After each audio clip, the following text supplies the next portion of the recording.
Hey YouTube, how's it going? It's me, Luca Mendes, back again for another video. And for this video, I read the Percy Jackson book series for the first time ever. And here are my thoughts.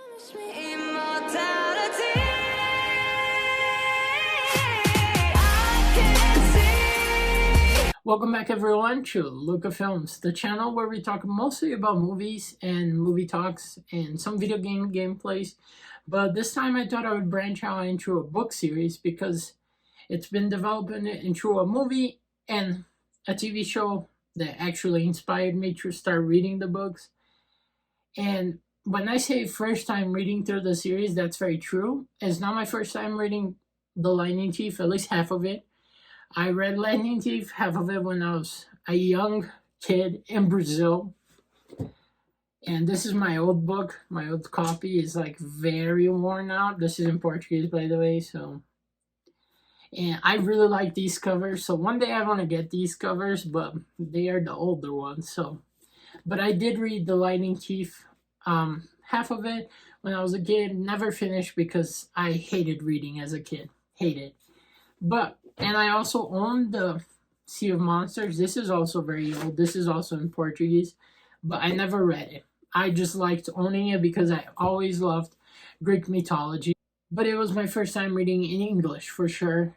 And I could not remember a single thing about this book besides what I remember from the movie and then after watching the show. So I started with The Lightning Thief.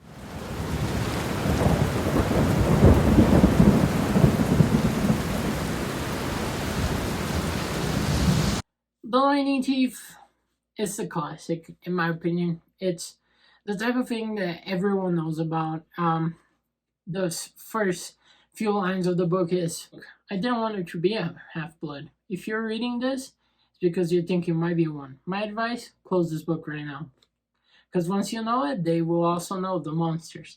And this book is great. I think there's a couple of flaws in it. Like many have mentioned how some of the things don't make sense that they fixed on the series. But I also think the series could have adapted a lot more from this book. I really love the Medusa scene in the book. I love the whole confrontation with Hades on the book. The whole conflict with Luke and the conversation with Poseidon and Zeus. I really liked it. Even though I really liked how they did it in the show, I also really liked in this book.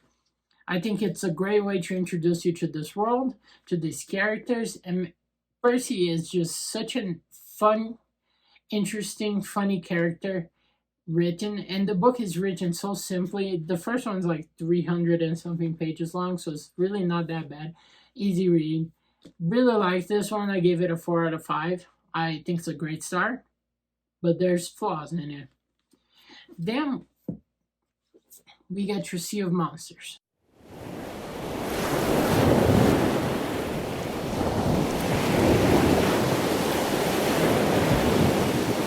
Sea of Monsters is regarded maybe most people's least favorite, and for me, the apple doesn't fall too far from the tree.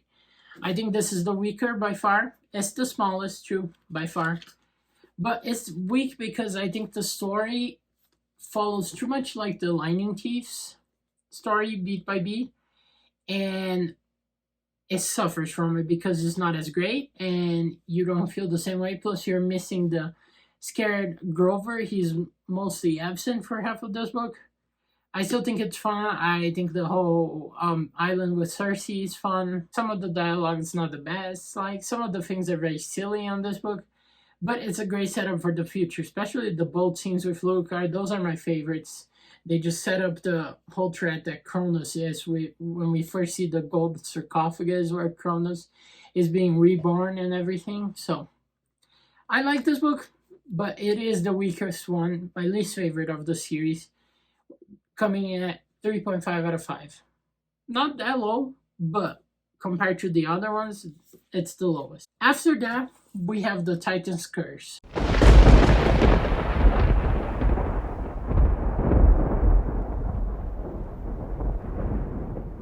This is my personal favorite.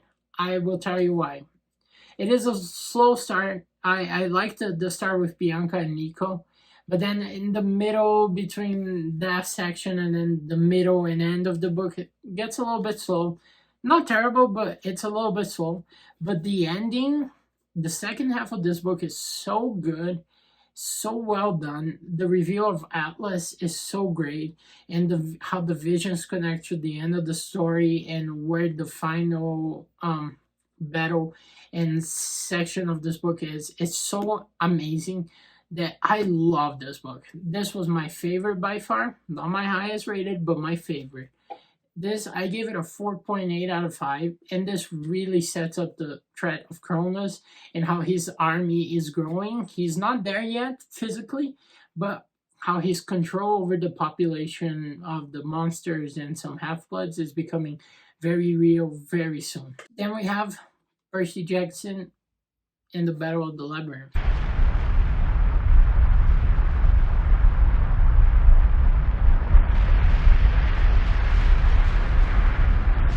Battle of the Labyrinth. I had a tough time getting into this book for the first half, even more than the Titan's Curse. It just, the maze, the labyrinth is really fun, the concept, but I think the start is just so slow paced and slow moving, and we don't know what's going on, like we usually don't in this book.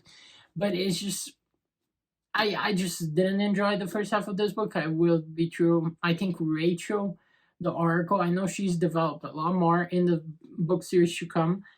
I don't think she's fully developed in this series of books. She's just there to be a future character, which we'll talk on the next one. But I really like that she later became a plot to this book, because then I was like, okay, there's a reason we learned about this character on the Titan's Curse, and now she's here is because they need her help to walk through the labyrinth.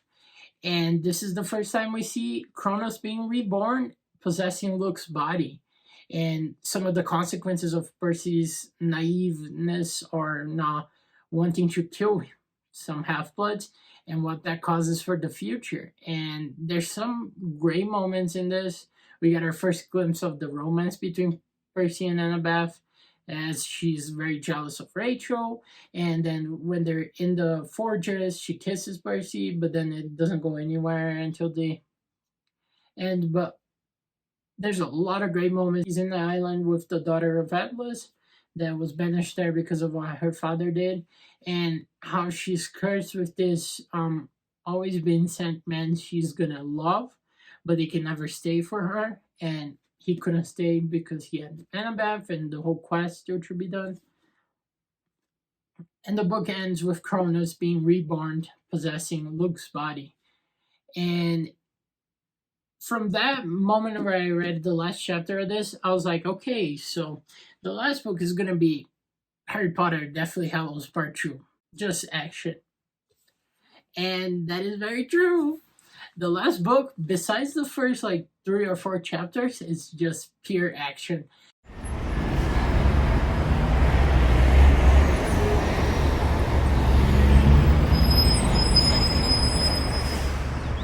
Confrontation between Cronus and him and his army, and you get chapters where just battles, chapters where there's loss. They lose some characters that are not very big on the series, but they're characters that you will feel for. We learned about a traitor that actually repents and becomes a hero at the end. And Rachel in this book is a key character because she's the new Oracle, so she can see what will happen, and she says that Percy won't be the main hero. The main hero is actually Luke, because Luke stood up for himself and killed and ended Cronus from coming back.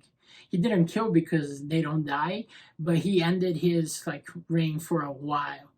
And there's some great moments in this book, great fight sequences, especially against the big Dracon. I guess that's the name. That fight is especially awesome. We lose a character, but we also get some great moments on that battle. There's also the moment where the gods offer gifts, and how Annabeth gets to be the architecture of Olympus, and then Percy gets offered by Zeus to become a god and be immortal and live out as one of Poseidon's sub-gods, let's just say. And Percy refuses immortality and becoming a god for many reasons, but one of them being Annabeth and fully developing their romance, especially the end of the book when they finally give in to their urges, let's just say. But it's a fantastic book. I rated it a 5 out of 5. You can't go wrong with a final battle like part 2 of the Deathly Hallows movie, you know, like that's my example because I've always been a Harry Potter fan, but I really like Greek mythology. I've always been a Poseidon fan, especially, so I'm a little biased to Percy's side because I love anything to do with the sea. This was a 5 out of 5, but definitely the Titan's Curse is my favorite. I really enjoyed the series, by the way. Quick review about the series. I really enjoyed. Yes, there's their flaws. Yes, it is quick episodes. I wish it was longer. I think it would benefit from being longer episodes a little bit. It doesn't need to be 15 minutes long. But there's also flaws that they decided to change from the book to a series that don't work for me. But I really liked it. Inspired me to read the books, and I'm keep reading it because I'm on the Heroes of Olympus now. And I'm really enjoying it. Thanks for watching, guys. Hit the like and subscribe, and let me know what you want me to review next. This video is actually going to come out after Doom 2. At the time of recording this video, I have not watched Doom 2, but I'm going to prioritize that review because I'm more excited to edit and get that out first. But this should be out sometime March, April, latest. But thanks for watching. Hit the like and subscribe. Comment down below what you would like me to review next. TV show, book series, movies. Let me know. I will look into it. Thanks for watching, guys, and I'll see you on the next one.